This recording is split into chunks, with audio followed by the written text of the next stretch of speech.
Hey, how's it going, guys? I want to do a build video today for the Samurai for Ghost of Tsushima Legends. Just because I've looked at multiple Samurai builds and none of them quite were the perfect build for me, so I kind of made one of my own. And you're probably going to see some things here that might be new to you or might be against what most Samurais would recommend. So if you find that my build works for you, and cool beans, I'm glad I got to show you something new. But I would just ask that you at least try my build if you're interested in a more damage focused samurai build. So anyways, I'll go right into the gear. So that way if you want to reference this later, it's right at the beginning. I use the Mass Mune's Edge. The perks that I recommend with this is going to be the melee damage, ultimate damage, and the water stance. I use a longbow that specializes in pretty much doing headshot damage. The way you get the longbow on a samurai is by playing as a hunter in order to get the longbow to drop, and then you have to get the versatile passive that's at the bottom there.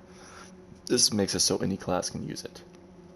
Now, I'll get into the rationale behind everything at the end. Samurai Charm, I do melee damage and Oni damage and Blessed Strikes. This really makes the build, honestly. Definitely get Blessed Strikes. I use Dirt Throw.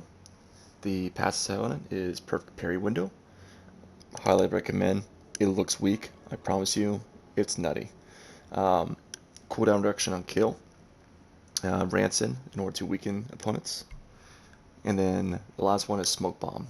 And I have the Sudden Resolve, Stealth Attack Damage, Cooldown Reduction, Percentage Base. And now we're going to go into techniques. So, let's see. Definitely use Explosive Blades over the, whatchamacallit, here, Spirit Pole. 100%. Not even debatable in my opinion. And the only reason I say this is because of Blessed Strikes on the charm. If you didn't have that, then use this. But once you get that passive, definitely go this route. Promise you. I go for increased melee damage 10% because I survived just fine, truthfully. And typically I do nightmare survivals, and honestly this build I'm consistently probably the highest amount of kills. I probably the fewest downs. It's just I can run into a group and I'm usually just soloing them. It's a fantastic build. Survivability is not a concern, to be honest. And honestly, cooldown reduction, it's a 36 second cooldown. I don't think this is really necessary. It's going to reduce it by like 6 seconds maybe. I rather have the 10% extra damage. For this here, I use Max Resolve 1 because, truthfully, these just seem useless to me. If you're getting shot at by an archer, just dodge roll your way there. You can even dash towards them, and it'll give you an invincibility frame where you just dodge the projectile and just close in the gap and take them on. Archers are usually pretty easy to kill anyways. And if you're going against that archer likes to teleport, just land a few strikes, throw some dirt at it, finish it off. Down here, definitely extra 2 strikes for Hatchman's Fury. Okay, so now that I've kind of gone into what I use, I'm going to go into the rationale behind it all. So, you're going to hear everyone and their mother say, oh, use the Master's Sword. Honestly, no, not for this build. If you like Water Stance, and I suggest you like a Water Stance for a couple reasons. For one, you will mow down crowds with Hatchman's Fury, and that's your ultimate. So in order to get enough resolve for your ultimate, you're gonna have to hit your opponent. Resolve gains are based upon strikes landed. Water Stance hits you with the flurry is like 7 hits, so this will give you your ultimate back as soon as possible. Also, it's good for brutes with shields, and it's good for well, anyone with shield, truthfully. And then if you have someone who's being super evasive, like a Ronin or a spear user, then just parry their attacks. It's super simple, especially with this. Now the perfect parry window it's dumb, I promise you. So I'll show you footage here in a second, but here, let me go to this appearance thing. Where are you at? Yeah, this thing. Untouchable. You know how I unlocked that? I went to the survival, and I was like, oh, I wonder how much easier it is to parry with this passive. And I got this with minimal effort. It's stupid how much of a difference this passive is. Like the 11%, it may look like nothing. I swear, there's like a decimal place in the wrong. It should be like 113%. It's just insane. You'll see if you try it out. Hey, so I was actually planning on just showing these clips at the end, but I figured I'd just show them directly after talking about the item itself. But this is when I was testing out the increase perfect parry window. Like, look at this. It's ridiculous.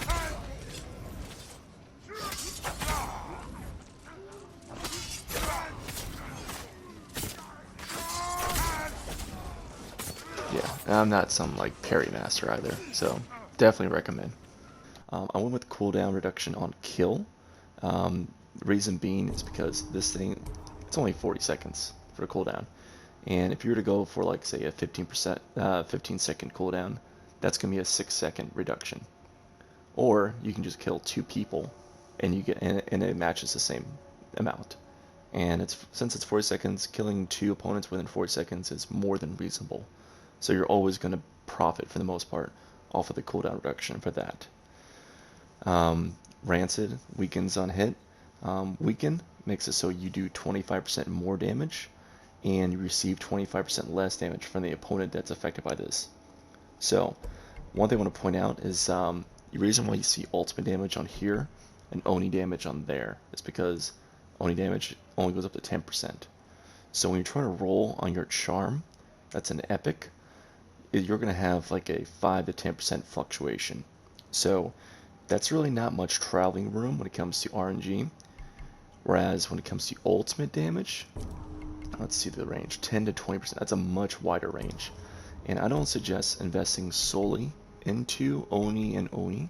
I think a good mix is good for the build, just because you get your ultimate so frequently, and that's usually how you take out groups of Onis, honestly. So it's good to have both, in my opinion. Specking too much in one direction, it will probably wouldn't be beneficial to you, in my opinion. Longbow, this thing definitely recommend over the half bow. In nightmare difficulty, the longbow will 2-shot any medium-sized opponent. When I say medium-sized, I mean like if you couldn't assassinate opponent with one stealth attack with a stealth damage amplification like this, it's probably going to be like the same deal. You're not going to one-shot them with a bow. However, if you use flame arrows, you can one-shot them. And I'll show you that in just a moment as well.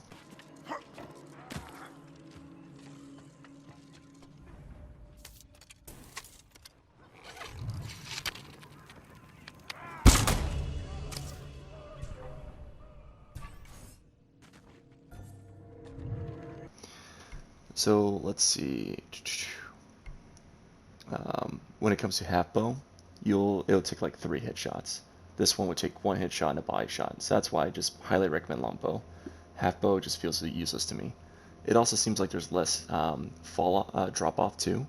So you can just aim for the head and not account for distance or drop with the longbow for the most part, and you'll be accurate.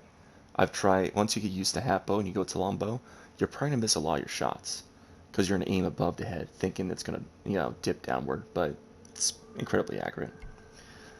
Let's see, Blessed Strikes. So in one flurry combo from the water stance, you'll go from pretty much dead to full health with Blessed Strikes and with your explosive blade active. And the reason why I recommend explosive blade, for one, it feels like I think it's around a 20% damage increase. That's what I've like observed personally. It also does kind of like an AoE stagger effect too. So it'll make opponents drop their guard, and any opponent that's nearby that's trying to attack you, you'll stagger them. And so it's also defensive in that aspect too, while also providing some AoE damage, or cleave damage as they like to put it in MMOs and such. Dearth Throw. I recommend this over the like Kunai, even though Kunai has like a 10-second less cooldown. It's just Dearth Throw will stagger anything, like those big Onis, or like the archers that want to teleport. And the reason why I like that is even though the Kunai can give you, here I'll show you. Here we go. See, not that there. Here we go, melee damage 12%. So you're probably looking at that like, well, you can get the melee damage, which is nice, and you can also probably get fired up.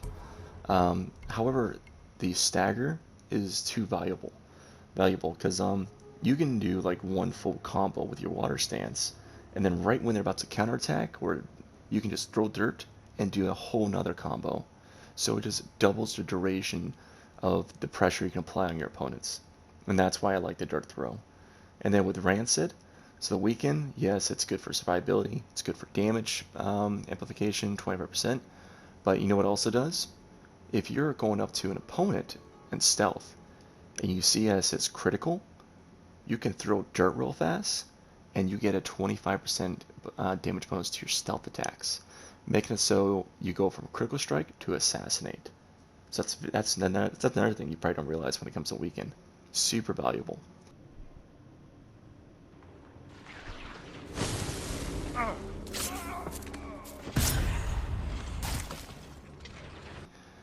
And I tried using the stick bombs. The cooldown is just way too long. I felt like it just wasn't fitting my playstyle, truthfully. I like to just constantly be on assault and try to do as much melee damage as possible, because the more melee damage you do, the faster you gain the result, the faster you can do ultimates. Works out great. One thing I do want to mention though, this kunai here.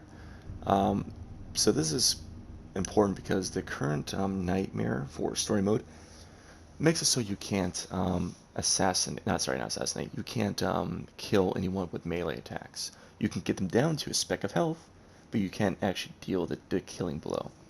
So this is something cool. Remember that that explosive blade technique I was talking about? Yeah, this doesn't count. This isn't considered death by melee, to be honest with you. So whenever you're doing the nightmare this week, or if you get the modifier where it's like can't kill with melee attacks, activate this. This will kill them. So with that said, let's go back to this ghost weapon here, Spear Kunai. So what you can do is, if you have the explosive blade available, use that. You'll gain health back, and you'll finish off your opponents. If you don't have it up and running, then you finish them off with this kunai. And the reason why this is important is, look at the effect. Getting kills with a kunai lowers all cooldowns for your character by 15 seconds. So do melee, get him down to no health, throw kunai, and then just like that, your class ability just got a 15-second reduction on the cooldown. So it allows you to alternate between kunai kills and kills via your class ability. So that's why I recommend that in that situation. Smoke bomb. So I know you're probably thinking, why not use demon seeds? Because like you see here, fired up, weakened, it's a strong combination, and I 100% agree. Or you can look at one of the healing girds, and it's like, well, you get like 10% damage reduction. That's good for survivability. There's just too much utility for smoke bomb. For one, it makes all your stealth damage a lot stronger, and you don't have to activate the smoke bomb in order to activate this passive. This is a constant effect, and it's good for getting reses. It's good for AOE, like crowd control. So if you're surrounded by like a group of opponents on a defense point, just run in there, throw a smoke bomb, and they're all just looking confused. So it allows you and your allies to just do some free damage with the critical strikes and assassinations. Another thing too, sudden resolve. One thing I like to do is, if I have only 3 resolve and not 4, and I use my Hutchman's Fury, I would immediately throw a smoke bomb just to get a free resolve back as I'm engaging with enemies. It allows you to get your ultimate just that much quicker. You're probably looking at the cooldown reduction percentage base, and you're wondering why go with that when I can go for the kills. After all, it's 120 seconds. And I mean, you can go either way, to be honest with you. I chose the percentage base in this case because the cooldown is so long that the percentage is much more valuable. So like before, with a dirt throw, 40-second cooldown, if you had like 12% reduction, that'd be like, oh, now it's like less than 5 seconds is reduced. So 2 kills makes up for that with the 3 to 4 second reduction cooldown per kill. But when it comes to a smoke bomb, being 120 seconds by default, in my case a 14.3% reduction, that's 17 seconds off, just like that. So that's like 6 kills with the other. which, you know what, in more cases than not, it probably evens out. However, if you're doing survival and you're waiting around between waves of opponents, the percentage cooldown is always in effect. So that will actually help get your smoke bomb ready for the next round. Whereas in the case of the dirt throw, it doesn't matter. It probably would have been available anyways, with the percentage base or not. The flat value reduction per kill just makes it so you use it more during a wave rather than while you're waiting between waves. I hope that makes sense. And let's go with this one here. So a lot of people talk about the whole Master's stance. I mean, honestly, I think water is just the best. If you like using your ultimate, use the water stance. It'll get you resolved that much quicker. It's viable against the majority of enemies. I tried using moon stance against brutes, and I didn't really feel like it was worth it. Another thing too, the uniqueness about this legendary is melee attacks have a 20% chance to deal double damage. Why this is good? Because if you had a dedicated water weapon, where you at? Here you go. With Water Master, the Water Master increases the overall damage of your flurry by around 27%. So that's really good. This thing here gives you a 20% chance to deal double damage. So you deal around 7 attacks, which means that on average, you're probably going to even out on damage when it comes to using a water sword with Water Master versus the Masamune Edge and Water Stance. So you're going to about break even. Just depends on luck. Sometimes you'll do more with the Masamune, sometimes you do less.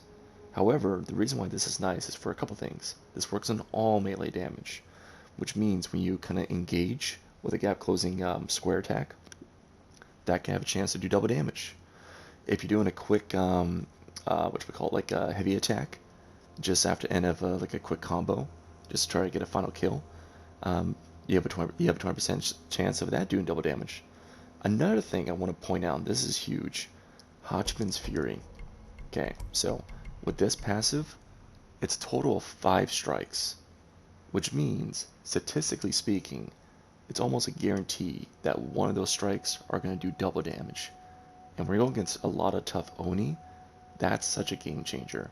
You'll go from having to get used to like hitting something twice to just immediately killing it. And that's what's nice about that sword.